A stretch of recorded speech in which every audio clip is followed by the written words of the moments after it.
दोस्तों नमस्कार। आपके अपने चैनल घटना चक्र नॉलेज पर आप सभी लोगों का बहुत बहुत स्वागत है इस जीव विज्ञान की क्लास में, जिसमें हम RRB, NTPC, ALP, group D आदि एग्जामों के पिछले वर्षों में पूछे हुए प्रश्नों पर चर्चा करते हैं, जिसमें डेली बेस पर 50 महत्वपूर्ण प्रश्न होते हैं विद सॉल्यूशन। तो शुरुआत करेंगे हम जहाँ से हमने कल पिछली क्लास में छोड़ा था, उसके आगे के प्रश्न करेंगे। और इस क्लास को आप आने वाली सभी परीक्षाओं के लिए आप इस क्लास को ले सकते हैं, क्योंकि यह साइंस, जहाँ भी साइंस पूछी जाती है उन पेपरों में इनके क्वेश्चन बनने की संभावना रहती है। तो इस प्रकार यह क्लास स्किप मत करें और देखें अंत तक कितने महत्वपूर्ण क्वेश्चन आपके लिए लेकर उपस्थित हैं। तो आज के जो प्रश्न होंगे, लोकप्रिय श्रेणी ऑफलाइन परीक्षा 2001 से 2014 तक वस्तुनिष्ठ प्रारूप के। तो यहाँ पर देखते हैं, सबसे पहले क्वेश्चन से शुरुआत करेंगे। और सभी लोग अभी तक जिसने भी पिछली क्लासों को नहीं देखा, वह चैनल पर जाकर इसकी प्लेलिस्ट बना दी गई, वहाँ से इन सभी क्लासों को आप एक साथ में देख सकते हैं। तो शुरुआत करते हैं पहले प्रश्न से। नंबर 1 दिया गया है, बायोलॉजी शब्द का प्रयोग सबसे पहले किसने दिया था या किया था? ए लैमार्क ने, बी डार्विन ने, सी मेंडल, डी अरस्तु। 4 ऑप्शन दिए गए हैं। चारों ऑप्शनों में से इसका राइट आंसर देखें कि बायोलॉजी शब्द का प्रयोग सबसे पहले किसने किया था, तो हो जाएंगे हमारे लैमार्क। व्याख्या दी गई है, यह बायोलॉजी शब्द का प्रयोग सन 1802 में जॉन बैप्टिस्ट लैमार्क ने किया था। बायोलॉजी शब्द की उत्पत्ति ग्रीक शब्द बायोस से हुई थी। आगे बढ़ते हैं, अगला क्वेश्चन देखेंगे। एंटोमोलॉजी में किसका अध्ययन किया जाता है? ए मत्स्यों का, बी सरीसृपों का, सी स्तनधारियों का, डी कीटों का। इन चारों ऑप्शनों में से इसका राइट आंसर देखें तो यहाँ पर हो जाएगा हमारा एंटोमोलॉजी में किसका अध्ययन किया जाता है, तो इसका राइट आंसर हो जाएगा हमारा डी। और आपके लिए लेकर हम एक स्पेशल क्लास लेकर आएंगे कि किसमें किसका अध्ययन किया जाता है। तो इन सभी की स्पेशल एक क्लास लेकर आएंगे हम, उसमें सभी एक ही क्लास में सॉल्व कर लेंगे। अगला क्वेश्चन देखते हैं, परिस्थिति विज्ञान इकोलॉजी का किससे संबंध है? ए चिड़ियों का, बी कोशिका संरचना का, सी शरीर संरचना और वातावरण, डी तंतु। इन चारों ऑप्शनों में से इसका राइट आंसर देखें तो हो जाएगा हमारा सी शरीर संरचना और वातावरण। अगला क्वेश्चन, मधुमक्खी और टिड्डा किस वर्ग से संबंधित हैं? तो मधुमक्खी और टिड्डा देखते हैं, ए कीट, बी कीटाणु, सी टीडा, डी इनमें से कोई नहीं। 4 ऑप्शन दिए गए हैं। चारों ऑप्शनों में से इसका राइट आंसर हो जाएगा हमारा ए कीट से संबंधित है मधुमक्खी और टिड्डा। अगला क्वेश्चन या इसकी व्याख्या देखेंगे, उसके बाद में हम अगले क्वेश्चन की तरफ बढ़ेंगे। दिया गया है, कीट वर्ग के जंतु आर्थ्रोपोडा संघ में रखे जाते हैं। इनका शरीर सिर, वक्ष तथा उदर 3 खंडों में बटा होता है। इनके शरीर पर काइटिन के बने पंख तथा संयुक्त नेत्र पाए जाते हैं। अगला क्वेश्चन, रेशम के कीड़े का पालन कहलाता है? A apiculture, B horticulture, C pisciculture, D sericulture. इन चारों ऑप्शनों में से इसका राइट आंसर देखें तो हो जाएगा हमारा डी सेरीकल्चर। व्याख्या देखेंगे यहाँ पर इसकी हम,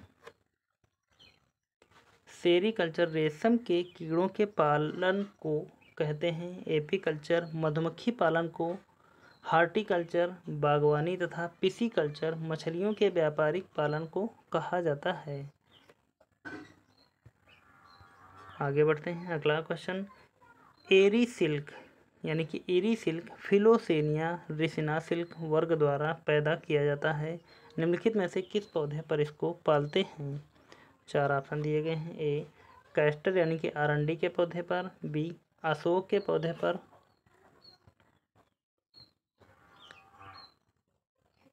अशोक नहीं, ओक के पौधे पर। सी पपीता। D silk cotton. इन चारों ऑप्शनों में से इसका राइट आंसर हो जाएगा ए कैस्टर या अरंडी के पौधे पर।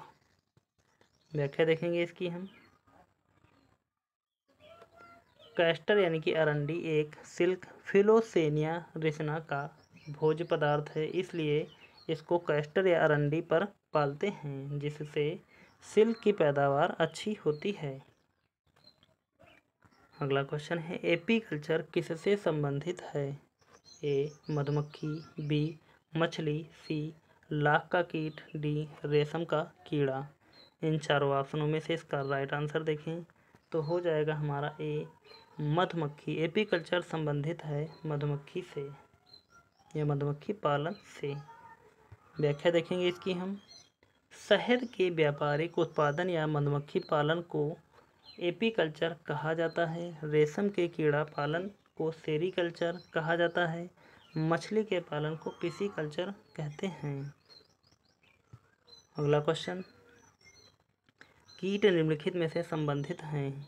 किससे संबंधित हैं? ए पोरीफेरा, बी सीलेंट्रेटा, सी एनालिडा, डी आर्थ्रोपोडा।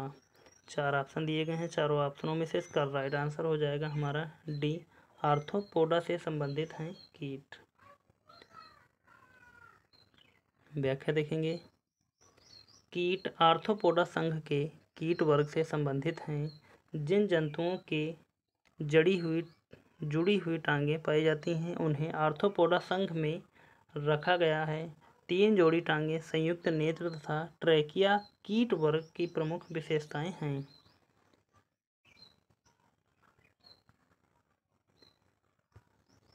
अगला क्वेश्चन है चींटी के कितने पैर होते हैं? ए 6, बी 4, सी 8, डी 2। इन चारों ऑप्शनों में से इसका राइट आंसर देखें कि चींटी के कितने पैर होते हैं, तो राइट आंसर होगा 6 पैर होते हैं। व्याख्या देखेंगे इसकी हम।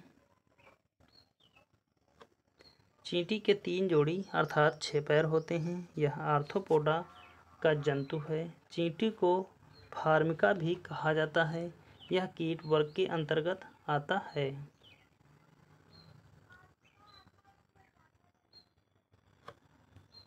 अगला क्वेश्चन देखते हैं, निम्नलिखित में से किसे कीट कहते हैं? ए चींटी, बी तिलचट्टा, सी खटमल, डी सभी। तो किसे कीट कहते हैं? चारों ऑप्शनों में से इसका राइट आंसर देखें। इन सभी को यानी कि चींटी, कीट, खटमल, तिलचट्टा, इन सभी को कीट कहते हैं। व्याख्या देखेंगे इसकी हम। चींटी, खटमल, तिलचट्टा तीनों में कीट ही हैं। कीट वर्ग आर्थ्रोपोडा संघ के अंतर्गत आता है। इन सभी में 3 जोड़ी टांगे पाई जाती हैं, यानी कि चींटी, तिलचट्टा और खटमल तीनों में ही 6-6 टांगे पाई जाती हैं, 3-3 जोड़ी। अगला क्वेश्चन देखते हैं, विश्व का विशालतम जीवित प्राणी है? ए नीली व्हेल, बी अफ्रीकी हाथी, सी गोरिल्ला, डी जिराफ। इन चारों ऑप्शनों में से इसका राइट आंसर देखें और यहाँ पर क्वेश्चन दिया गया है सबसे विशाल स्तनपायी कौन सा है? तो इन चारों ऑप्शनों में से इसका राइट आंसर हो जाएगा ब्लू व्हेल या नीली व्हेल।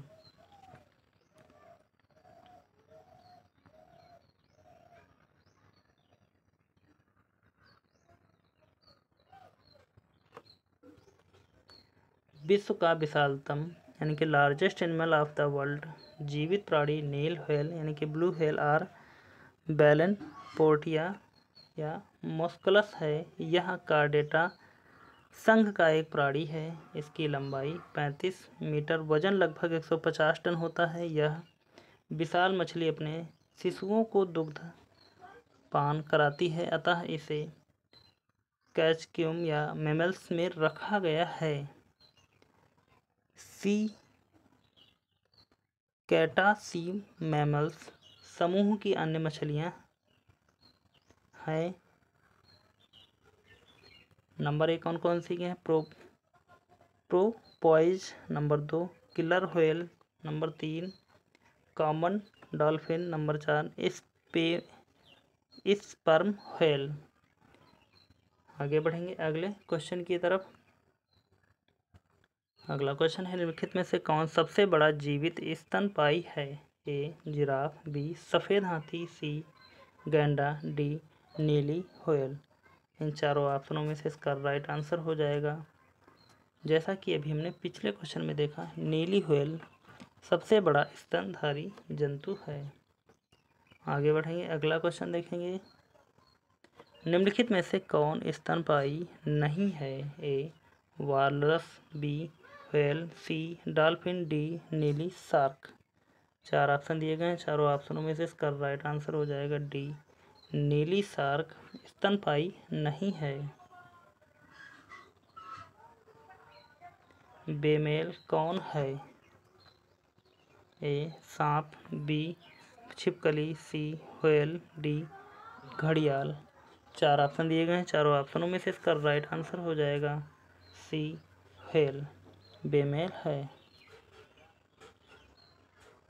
यानी कि अगर यहाँ बेमेल की बात करते हैं तो बेमेल से आप समझ सकते हैं कि यह छिपकली और घड़ियाल यह तीनों उदर यानी कि पीठ या सीने के बल चलते हैं, तो इस प्रकार यह एक ही वर्ग के प्राणी हैं। और यह व्हेल जो है अलग, यह पानी में तैरता है, ना कि सीने के बल चलता है।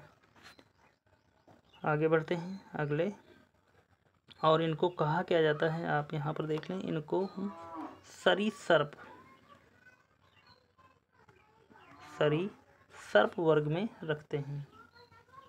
आगे बढ़ते हैं अगले क्वेश्चन की तरफ। अगला क्वेश्चन है, एक भारतीय हाथी के बच्चे का वजन कितना होता है? ए 250 किलोग्राम से 350, बी 300 किलोग्राम से 400 किलोग्राम, सी 100 किलोग्राम से 150 किलोग्राम, डी 1000 किलोग्राम से अधिक। चार ऑप्शन दिए गए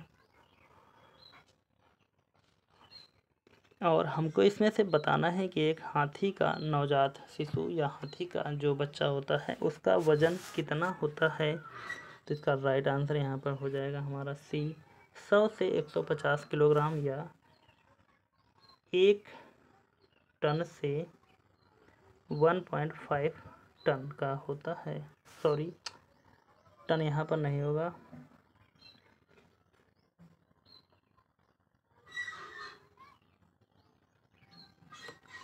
एक कुंटल होगा, 1 कुंटल या 1.5 कुंटल। आगे बढ़ेंगे, देखेंगे यहाँ पर हम इसकी अगला क्वेश्चन, होमो सेपियंस किसका वैज्ञानिक नाम है? ए बाघ, बी मेढक, सी मनुष्य, डी गुलाब। तो सभी लोगों को पता होगा कि होमो सेपियंस किसका नाम है, तो सी इसका राइट आंसर होगा, मनुष्य का। व्याख्या देखेंगे यहाँ पर इसकी हम कुछ वैज्ञानिक नामों पर चर्चा करेंगे। होमो सेपियंस मनुष्य का वैज्ञानिक नाम है, मेढक का वैज्ञानिक नाम राना टिग्रीना है, बाघ का वैज्ञानिक नाम पैंथेरा टाइग्रिसिस तथा गुलाब का वैज्ञानिक नाम रोजा साइनेंसिस है।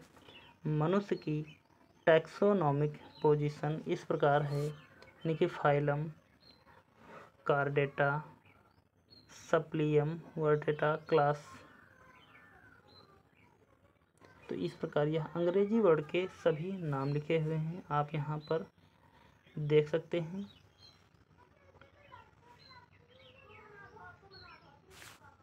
आगे बढ़ेंगे अगले क्वेश्चन की तरफ। अगला क्वेश्चन है, हरे मेढक की पीठ पर काली धारी वाले मेढक को वैज्ञानिकों ने क्या नाम दिया? ए एसाफोडिटा, बी एरिजोना टिग्रिस, सी राना टिग्रीना, डी लोना एस्टेओटा। चार ऑप्शन दिए गए हैं, चारों ऑप्शनों में से हरे मेढक की पीठ पर काली धारी वाले मेढक को वैज्ञानिकों ने जो नाम दिया वह हो जाएगा हमारा सी राना टिग्रीना। अगला क्वेश्चन, समुद्री ककड़ी यानी कि सी कुकम्बर निम्नलिखित में से किसे इंगित करता है? ए एक समुद्री शैवाल, बी एक समुद्री अकशेरुकी इनवर्टिब्रेट, सी सलाद के लिए एक सब्जी, डी एक मछली। 4 ऑप्शन दिए गए हैं। 4 ऑप्शनों में से इसका राइट आंसर देखें तो हो जाएगा हमारा बी एक समुद्री अकशेरुकी इनवर्टिब्रेट। अगला क्वेश्चन है, निम्नलिखित में से कौन स्तनधारी नहीं है? ए डॉल्फिन, बी बाघ, सी मानव, डी मगरमच्छ। तो इनमें से जो स्तनधारी नहीं है तो वह हो जाएगा हमारा मगरमच्छ, बल्कि डॉल्फिन, मानव और बाघ यह तीनों स्तनधारी हैं।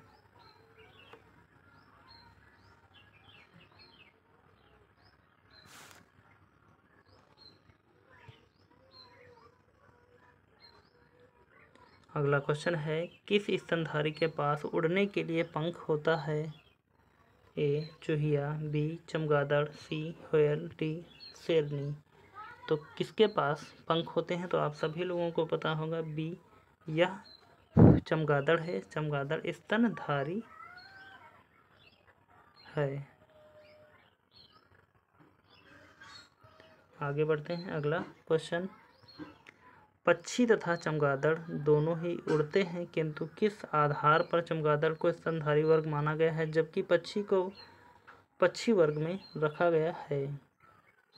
ए पक्ष, बी लघु मस्तिष्क, सी चतुष्कोणीय हृदय, डी डायाफ्राम। इन चारों ऑप्शनों में से इसका राइट आंसर देखा जाए तो हो जाएगा हमारा डी डायाफ्राम के जरिए से इसे पक्षी वर्ग में न रखकर स्तनधारी वर्ग में रखा गया है।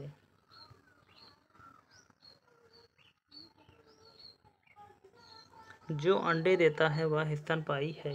A kangaroo, B duck bills platypus, C opossum, D otter. 4 option दिए गए हैं। चारों ऑप्शनों में से इसका राइट आंसर देखें तो हो जाएगा हमारा बी डक बिल्ड प्लेटिपस। व्याख्या देखते हैं यहाँ पर, डक बिल्ड प्लेटिपस अर्धजलीय स्तनधारी या सेमी एक्यूपाइड मैमल्स होता है जो पूर्वी ऑस्ट्रेलिया महाद्वीप में पाया जाता है। यह अकेला ऐसा स्तनधारी जंतु है जो अंडे देता है। अगला क्वेश्चन है, निम्नलिखित में से कौन सा स्तनधारी अंडे देता है? ए कंगारू, बी ऊद या आटर, सी बतख चोंच प्लेटिपस, डी ओपोसम। 4 ऑप्शन दिए गए हैं। चारों ऑप्शनों में से इसका राइट आंसर बताना है हमको कि कौन सा स्तनधारी अंडे देता है। तो वह स्तनधारी कौन सा है? बतख चोंच प्लेटिपस। अगला क्वेश्चन, फ्लोरा और फौना किसे कहते हैं? ए पक्षी और जानवर, बी पहाड़ और नदियाँ, सी पौधा और जीव, डी मानव और जानवर। तो फ्लोरा और फौना जिसे कहते हैं तो वह हो जाएगा हमारा सी पौधा और जीव को। व्याख्या देखते हैं इसकी हम, फ्लोरा और फौना को हिंदी में पौधा और जीव कहते हैं। यह शब्द लैटिन भाषा से उद्धृत है जिसमें फ्लोरा का अर्थ है फूल की देवी तथा फौना का अर्थ है वन आत्मा होता है। पारिस्थितिकी संतुलन के लिए फ्लोरा और फौना का संतुलन नितांत आवश्यक होता है। अगला क्वेश्चन देखते हैं, इनमें से कौन सा जंतु बाकी 3 से भिन्न है? तो यहाँ पर सिर्फ 2 ही ऑप्शन दिए गए हैं और दोनों में से सिर्फ इसका राइट आंसर हम यहाँ पर बताएं तो समुद्री घोड़ा हो जाएगा। और इसकी हम व्याख्या देख लेंगे क्योंकि 2 ऑप्शन पहले से कट गए हैं, तो व्याख्या में सब कुछ हम समझ लेंगे। समुद्री घोड़ा एक प्रकार का समुद्री मछली है जो हिप्पोकैम्पस प्रजाति का एक जीव है। आकार की दृष्टि से यह घोड़े के समान होता है। मगरमच्छ, कछुआ एवं मेढक मछली की श्रेणी में नहीं आते हैं। अगला क्वेश्चन है, हाथी भालू और गैंडे उदाहरण हैं। किसके उदाहरण हैं? ए पक्षी, बी स्तनधारी, सी उभयचर, डी सरीसृप। इन चारों ऑप्शनों में से इसका राइट आंसर देखें तो हाथी, भालू और गैंडे उदाहरण हैं जिसके, तो राइट आंसर हो जाएगा बी स्तनधारी।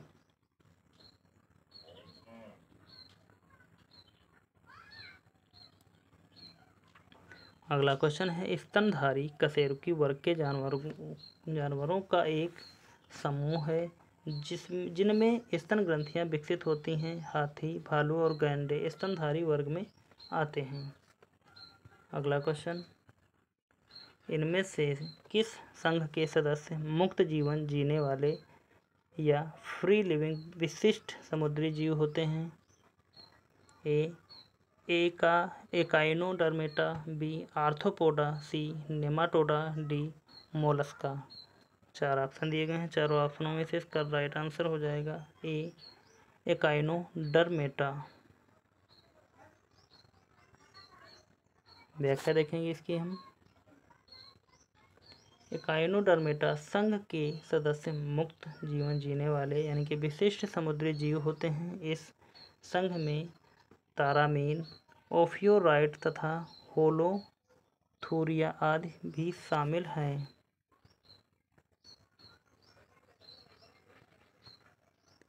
अगला क्वेश्चन है, जोंक किस संघ से संबंधित है? ए एनेलिडा, बी प्लेटीहेल्मिन्थीज, सी प्रोटोकार्डेटा, सी या डी मोलस्का। तो जो हम लोग जोंक देखते हैं या लीच जिसको बोलते हैं, तो वह किस संघ से संबंधित है? तो इसका राइट आंसर होगा ए एनेलिडा से संबंधित है। व्याख्या देखेंगे इसकी हम। जोंक या लीच एनेलिडा संघ से संबंधित है। यह उभयलिंगी होता है। आयुर्वेद में जलोकावरण पद्धति में जोंक से इलाज किया जाता है।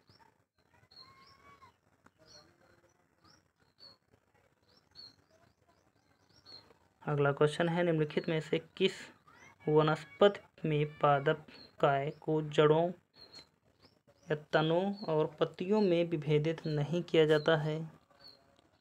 ए परपांग, बी मार्सिलिया, सी देवदार, डी कारा। इन चारों ऑप्शनों में से इसका राइट आंसर देखें तो हो जाएगा हमारा ए परलांग।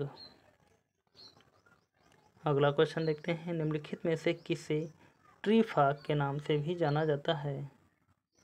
ए टोड, बी राना टिग्रीना, सी सैलामेंडर, डी हाइला। चार ऑप्शन दिए हैं, चारों में से इसका राइट आंसर देखें तो हो जाएगा हमारा इसका राइट आंसर सी सैलामेंडर।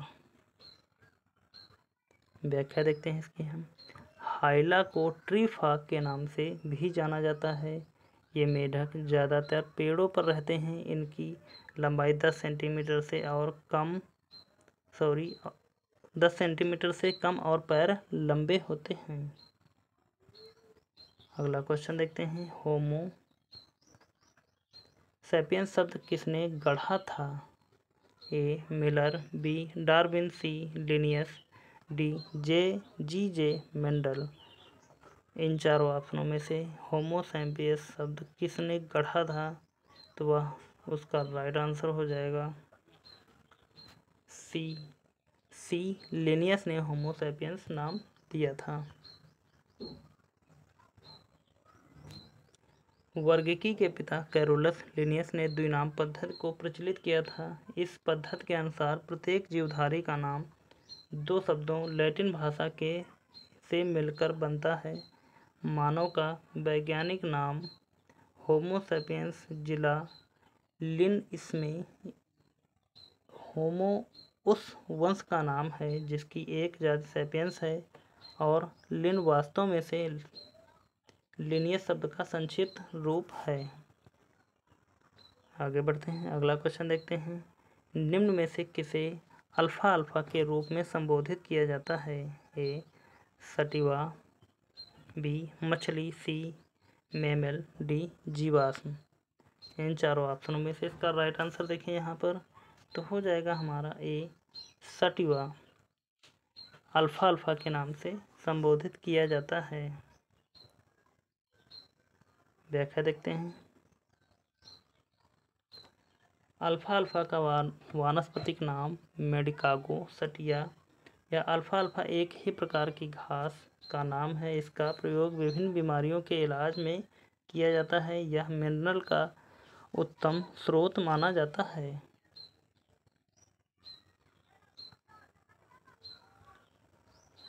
अगला क्वेश्चन है ग्रुप डी ऑनलाइन परीक्षा 2018 वस्तुनिष्ठ प्रारूप। आगे बढ़ते हैं, देखते हैं यहाँ से जो प्रश्न कुछ दिए गए हैं इनको देख लेंगे हम। जंतु वर्गीकरण का क्रम है, तो जंतु वर्गीकरण का क्रम देखा जाए तो इसमें से हम देखेंगे 4 ऑप्शनों में से सबसे पहले हम क्या आता है, तो फाइलम तो आता ही है, सबसे पहले आएगा।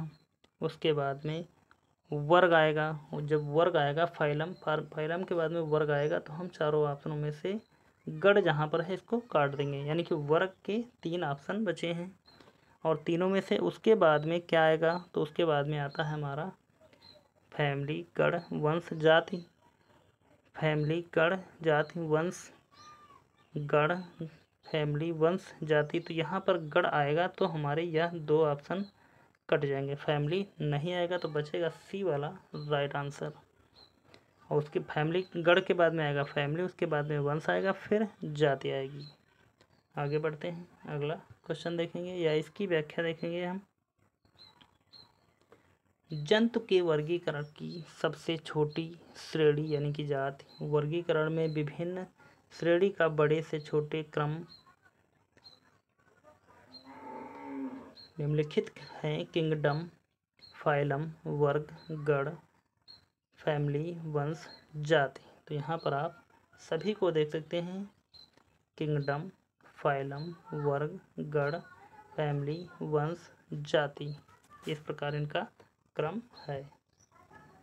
अगला क्वेश्चन है पशुओं के इनमें से किस फाइला में उनके पैर जुड़े होते हैं। ए नेमेटोड, बी एनेलिडा, सी एकाइनोडर्मेटा, डी आर्थ्रोपोडा। 4 ऑप्शन दिए गए हैं, चारों ऑप्शनों में से इसका राइट आंसर होगा डी आर्थ्रोपोडा। व्याख्या दी गई है इसकी, देखते हैं यहाँ पर। आर्थ्रोपोडा फाइला में पशुओं के पैर उनसे जुड़े रहते हैं। एनेलिडा संघ में जंतु साधारणतः स्वतंत्र जीवी होते हैं। एकाइनोडर्मेटा संघ के सभी जंतु समुद्री होते हैं। अगला क्वेश्चन दिया गया है निम्नलिखित में से कौन सा जंतु उभयचर श्रेणी के अंतर्गत आता है। ए कबूतर, बी कछुआ, सी बिल्ली, डी टोड। 4 ऑप्शन दिए गए हैं, चारों में से इसका राइट आंसर यहाँ पर देखें तो हो जाएगा डी टोड। व्याख्या देखेंगे इसकी हम। टोड नामक जीव उभयचर श्रेणी के अंतर्गत आता है। उभयचर श्रेणी से संबंधित जीव एनीमिया किंगडम के कार्डेटा फाइलम के अंतर्गत आते हैं। ये बहुकोशिकीय कशेरुकी हैं जो जमीन और पानी दोनों पर रहते हैं। अगला क्वेश्चन देखते हैं ट्रिटिकम एस्टाइवम इनमें से किसका वैज्ञानिक नाम है। ए गेहूँ, बी मानो, सी आम, डी बंदर। तो ट्रिटिकम एस्टाइवम किसका वैज्ञानिक नाम है, तो इन चारों ऑप्शनों में से इसका राइट आंसर हो जाएगा हमारा ए गेहूं का वैज्ञानिक नाम ट्रिटिकम एस्टाइवम है। अगला देखते हैं प्रवाल यानी कि कोरल्स डायस नामक फाइलम के एंथोजोआ वर्ग के अंतर्गत मौजूद समुद्री अकशेरुकी जीव होते हैं। कौन से। ए आर्थ्रोपोडा, बी मोलस्का, सी नेमेटोडा, डी निडारिया। इन चारों ऑप्शनों में से इसका राइट आंसर देखें यहाँ पर तो हो जाएगा हमारा डी निडारिया।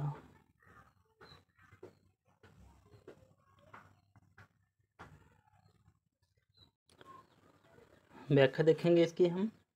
प्रवाल यानी कि निडारिया नामक फाइलम की एंथोजोआ वर्ग के अंतर्गत मौजूद समुद्री अकशेरुकी जीव होते हैं। निडारिया नामक फाइलम एनिमालिया किंगडम के तहत आता है। अगला क्वेश्चन देखते हैं। मानव जाति होमो सैपियंस के प्राचीनतम सदस्यों के अवशेष डैश में देखे जा सकते हैं। A Antarctica, B Asia, C Africa, D उत्तरी अमेरिका। इन चारों ऑप्शनों में से इसका राइट आंसर देखें तो हो जाएगा हमारा अफ्रीका, सी वाला ऑप्शन राइट हो जाएगा। अगला प्रश्न देखते हैं। इनमें से किस प्रकार के अंगों की बुनियादी संरचना एवं उत्पत्ति समान होती है किंतु उनके कार्य भिन्न होते हैं। ए विषमधर्मी, बी समवर्ती, सी समजात, डी समधर्मी। इन चारों ऑप्शनों में से इसका राइट आंसर हो जाएगा सी समजात। अगले क्वेश्चन जो हमारे होंगे वह स्टार्ट होंगे। ग्रुप डी ऑफलाइन परीक्षा 2003 से 2014 तथ्यात्मक प्रारूप। तो देखते हैं इनके अगले प्रश्नों को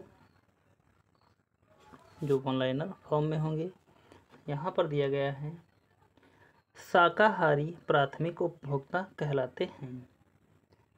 अगला क्वेश्चन। ओरांगुटन बंदर प्रजाति का नहीं होता है। यह सभी वृक्षवासी जानवरों में सबसे बड़े हैं। इनकी भुजाएं अन्य सभी महाकपियों से लंबी होती हैं। अगला क्वेश्चन। उत्तम गुणवत्ता वाला ऊन पैदा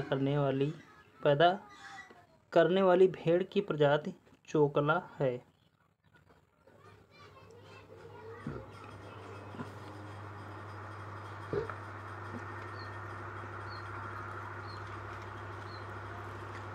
अगला क्वेश्चन दिया गया है हमारा। सिल्वर फिश, हैमर फिश या सा फिश एवं सफर फिश में सिल्वर फिश वास्तविक फिश नहीं है। अगला क्वेश्चन। मेढक स्थल और जल दोनों में रहने योग्य है। यह गिल्स या गलफड़ा त्वचा दोनों से श्वास श्वसन करते हैं। अगला क्वेश्चन देखते हैं। जेलीफिश सिलेंट्रा समुदाय के अंतर्गत आती है। अगला क्वेश्चन। डायनासोर रेप्टाइल्स यानी कि कशेरुकी वर्ग से संबंधित थे। अगला क्वेश्चन। शुतुरमुर्ग पक्षी उड़ता नहीं है, यह दौड़ता है।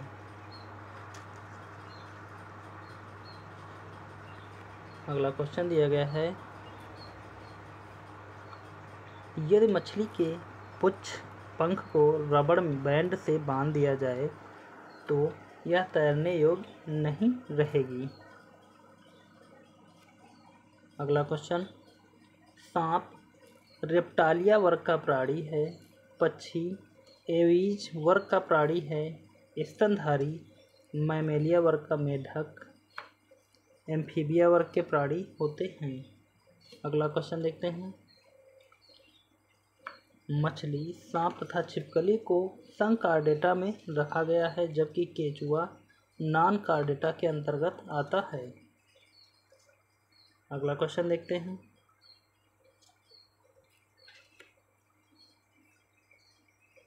अधिकांश परजीवी एक कोश की जीव हैं। अगला क्वेश्चन। बाघ एक मांसाहारी जानवर है। अगला क्वेश्चन। जानवर जो विशिष्ट रूप से केवल विशेष क्षेत्र में पाए जाते हैं को स्थानिक नस्ल कहा जाता है। यानी कि कुछ विशेष क्षेत्र में जो एक जानवर रहते हैं उनको स्थानिक नस्ल कहा जाता है। अगला क्वेश्चन देखते हैं। मुर्गी, तितली, मेढक, कुत्ता में से कुत्ता अंडज जीव नहीं है, यह बच्चे देने वाला जीव है। अगला क्वेश्चन है। रिक्सिया, मार्केंसिया और फ्यूनेरिया ब्रायोफाइटा के उदाहरण हैं। अगला क्वेश्चन देखते हैं। जेलीफिश, लॉबस्टर, साल्मन, व्हेल में से साल्मन सत्य मछली है। अगला क्वेश्चन, जीवाश्म के समुदाय में एक जीवाश्म द्वारा लिए गए न केवल शारीरिक स्थान परंतु उसके कार्य को भी वर्णित करने वाला शब्द पारिस्थितिकी आला कहलाता है। अगला क्वेश्चन, आधुनिक वर्गीकी का जनक कार्ल लिनियस को माना जाता है। अगला क्वेश्चन देखते हैं। डॉल्फिन, व्हेल, ऑक्टोपस, ऊदबिलाव में से ऑक्टोपस स्तनधारी नहीं है, बाकी यह सभी स्तनधारी हैं। अगला क्वेश्चन, चमगादड़, गिद्ध, उल्लू, बाज में से चमगादड़ स्तनधारी प्राणी है, बाकी यह स्तनधारी प्राणी नहीं है। अगला क्वेश्चन, जोंक रक्त चूसने वाला जीव है। अगला क्वेश्चन, आकार में सबसे बड़ा जीवित पक्षी शुतुरमुर्ग है, जो दौड़ता है, उड़ता नहीं है। दौड़ता है, उड़ता नहीं। अगला क्वेश्चन देखते हैं। चमगादड़, गिलहरी, कंगारू, डक बिल्ड, प्लेटिपस में डक बिल्ड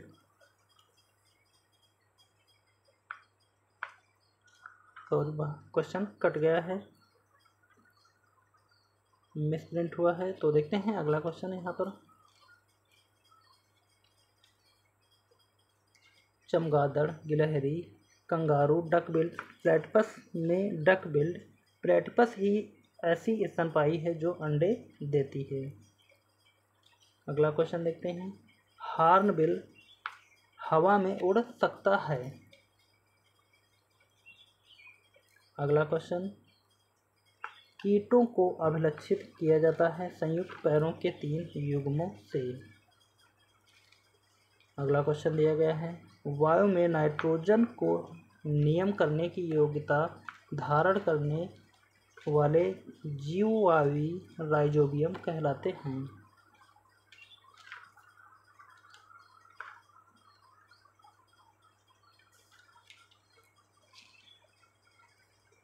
अगला क्वेश्चन दिया गया है। हमारे पारितंत्र के खाद्य श्रृंखला में बरगद वृक्ष उत्पादक है। अगला क्वेश्चन, बाघ एक परभक्षी है। अगला क्वेश्चन देखते हैं। जाफराबादी भैंसों की नस्ल है।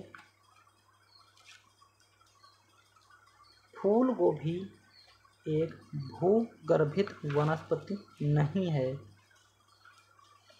अगला क्वेश्चन देखते हैं।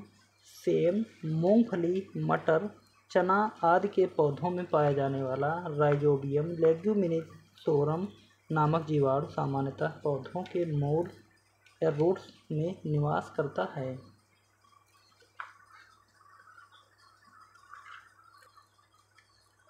अगला क्वेश्चन देखते हैं यहाँ पर। सेब का मांसल पुष्पासन भाग खाने योग्य है। सेब का मांसल पुष्पासन भाग खाने योग्य है। आगे बढ़ेंगे। अगला क्वेश्चन, जलवाष्प और धूल कण वायुमंडलीय परिवर्तन में भूमिका निभाते हैं। अगला क्वेश्चन देखते हैं। सजीव और उनके वातावरण के बीच अंतर्विष्ट संबंधों के अध्ययन को पारिस्थितिकी कहते हैं। अगला क्वेश्चन देखते हैं। टमाटर का एक फल है। टमाटर एक फल है। अगला क्वेश्चन, पारिस्थितिकी के अध्ययन में आधारभूत इकाई सजीव है। अगला क्वेश्चन देखते हैं यहाँ पर। एक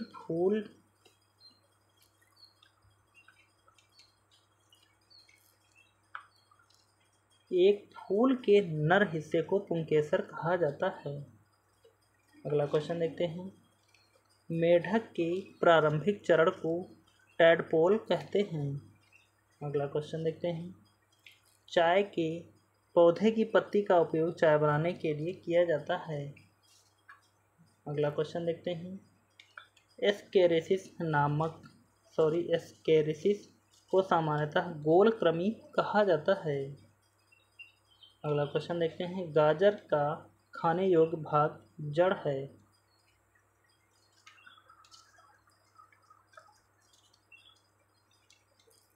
अगला क्वेश्चन है। गाजर का खाने योग्य भाग जड़ है, ये हो गया क्वेश्चन। अगला देखते हैं। लाल पांडा की संकटग्रस्त प्रजाति मुख्यतः पूर्वी हिमालय में पाई जाती है। अगला क्वेश्चन। बांस एक घास है। अगला क्वेश्चन देखते हैं। घास एक विशेष प्रकार के कार्बोहाइड्रेट से समृद्ध है जिसे सेलुलोज कहा जाता है, जो कि केवल जुगाली करने वाले जानवरों द्वारा पचाया जाता है। अगला क्वेश्चन देखते हैं। कौन कौन से क्वेश्चन हैं यहाँ पर।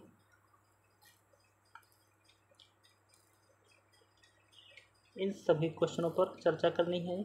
अनानास एक कंपोजिट फल है। अगला, पुंकेसर तथा वर्तिकाग्र पुष्प के हिस्से हैं।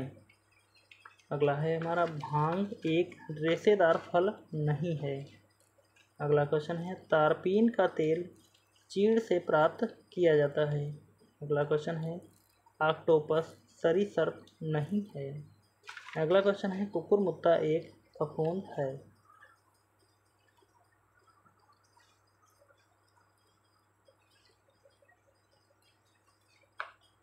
अगले क्वेश्चन की ओर चर्चा करें। मक्खी परजीवी नहीं है।